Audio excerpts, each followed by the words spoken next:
সংগীতা আপোনাৰ ওচৰলৈ আহিছো এই মুহূৰ্তত কেনে ধৰণৰ পৰিৱেশ তাত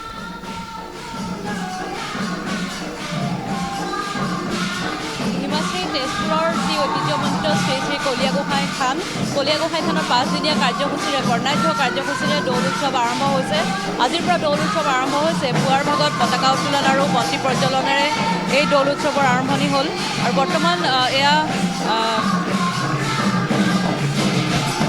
হোলী গীতেৰে স্থানীয় মহিলাসকলে এনেধৰণে হোলী গীত প্ৰদৰ্শন কৰিছে আৰু ইয়াৰ পিছতো কেইবাটাও কাৰ্যসূচী আছে। আমি পোনে পোনে এই যি হোলী গীতৰ খুব সুন্দৰ পৰিৱেশ সেই পৰিৱেশৰ মাজলৈ লৈ গৈছোঁ। শ্ৰী শ্ৰী কলীয়াগোসাঁই থানৰ এয়া পৰিৱেশ।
এনেধৰণে এয়া যিহেতু আজিৰ পৰা 5দিনীয়া কাৰ্যসূচীৰে খুব সুন্দৰভাৱে যি শ্ৰী শ্ৰী কলীয়াগোসাঁই থানত 5দিনীয়া কাৰ্যসূচীৰে দৌল উৎসৱ আৰম্ভ হৈছে। ইয়াত কেইবাটাও কাৰ্যসূচী আছে। আমি যিসকল ইয়াত উদযাপন সমিতিৰ বিষয়ববী আছে তেওঁলোকৰ সৈতেও কথা পাতিবলৈ বিচাৰিম।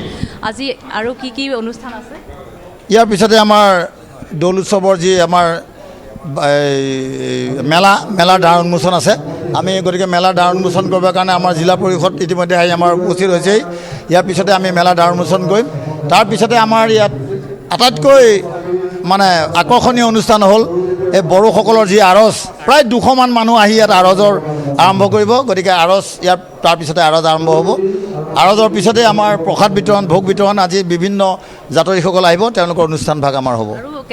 যিহেতু 5দিনীয়া বৰ্ণাঢ্য কাৰ্যসূচী, পৰৱৰ্তী দিনকেইটাত কালিলৈ আমাৰ যি দিহানাম প্ৰতিযোগিতা, দিহানাম হ'ব, বিয়ানাম হ'ব। তাৰপিছতে ৰাতি আমাৰ যি নৃত্য প্ৰতিযোগিতা আছে, নৃত্য প্ৰতিযোগিতা হ'ব। তাৰ পিছৰ দিনাখন আমাৰ যি আমাৰ জ্যোতি সংগীত এই প্ৰতিযোগিতা আৰম্ভ হ'ব। আৰু যিহেতু লোকসকল আছে, আমি আপোনাৰ ওচৰলৈ আহিছোঁ। 32 সংখ্যক যি সাৰ্বজনীন দৌল উৎসৱ কেনেধৰণে আয়োজন কৰা হৈছে আৰু আপুনি কি ক'বলৈ বিচাৰিব? এইটো মই আপোনাৰ চেনেললৈ ধন্যবাদ জনাইছোঁ। এইটো আমাৰ শ্ৰী শ্ৰী কলীয়াগোসাঁই থানৰ আজিতো 32তম হ'ল দৌল উৎসৱ আৰু মেলা। আৰু এই মেলাৰ ময়ে হ'লোঁ উৎসৱ কমিটিৰ সভাপতি। গতিকে এই মেলাখন আমাৰ ইয়াত বিভিন্ন জনগোষ্ঠীৰে সমন্বয় ক্ষেত্ৰ বিভিন্ন জনগোষ্ঠীৰ মানুহ আহিব। ইয়াতে আমাৰ বিভিন্ন জনগোষ্ঠীৰ প্ৰতিযোগিতাবিলাকো আৰম্ভ হ'ব, নাট্য গীত হ'ব। গোটেই আমাৰ 5দিনীয়া কাৰ্যসূচী যি হ'ব তাত বিভিন্ন অনুষ্ঠান হৈ থাকিব গোটেইখিনি। আৰজ আছে হয়, আৰজ আছে। এইটো আমাৰ বাঁহবাৰী, পশ্চিম বাঁহবাৰী আঞ্চলিক এইটো মহা বাথৌ সভাৰ দ্বাৰা এই আৰজ মানে এইটো পৰিৱেশন কৰা হ'ব মানে মুঠতে।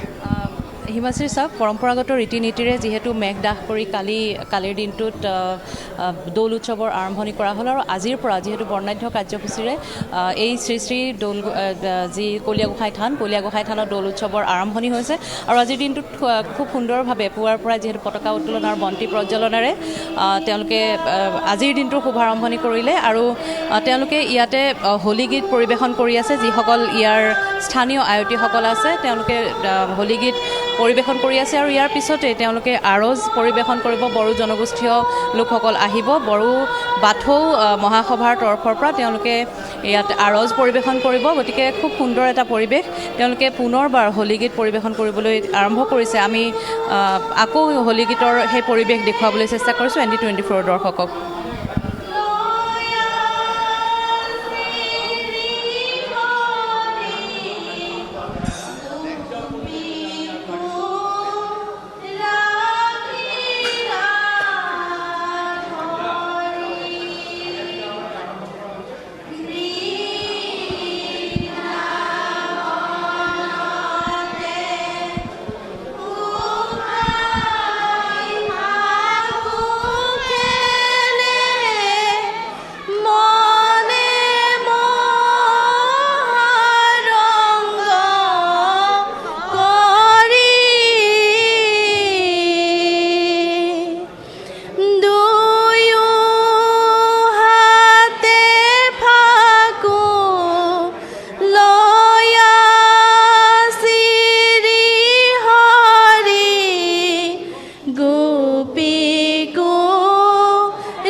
ফালৰ পৰা পোনপটীয়া সম্প্ৰচাৰ আমি দেখুৱালোঁ। এই মুহূৰ্তত আপোনাক ধন্যবাদ জ্ঞাপন কৰিছোঁ সংগীতা দেৱী, পোনপটীয়া সম্প্ৰচাৰত আমাক সহযোগিতা আগবঢ়োৱাৰ বাবে।